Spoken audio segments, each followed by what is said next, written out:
دوسری بات یہ ہے کہ انسان جس مٹی میں پلتا بڑھتا ہے نا، یاد اس کو وہی مٹی آتی ہے کہ کسی اور جگہ جا کے ایڈجسٹ ہونا بڑا مشکل کام ہے، بہت مشکل، اجنبیت کا احساس ہوتا ہے انسان کو. اور دوسری بات یہ کہ دیکھو جو بھی ملک کے حالات ہوں ڈیفالٹ کی طرف جا رہا ہے، پاکستان کی اپنی جو سورس آف انکم ہے نا وہ ٹھیک ٹھاک ہے. بعض دفعہ جب سر پہ پڑتی ہے تو پھر قوم بھی اپنے پاؤں پہ کھڑی ہوتی ہے. جرمنی جو آج اتنا ترقی یافتہ ہے نا، اس لیے کہ جرمنی کا ایک دفعہ دیوالیہ ہو چکا ہے. ایسا حال ہوا تھا جرمنی کا کہ نوٹ جو ہے نا وہ جلانے کے کام آ رہے تھے، لکڑی سے زیادہ سستا نوٹ پڑ رہا تھا ان کو.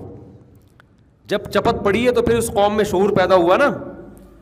تو کچھ ہم بھی اتنی انشاءاللہ ہمارے ہاں نوبت نہیں آئے گی، لیکن کچھ جب مشکلات آئیں گی تو انشاءاللہ قوم کیا ہوگی، اس میں پھر وہ بیدار ہوگی قوم انشاءاللہ. تو ہمارے پاس تو اتنا ملک کے اندر اتنا کچھ پیدا ہو رہا ہے. میں آپ کو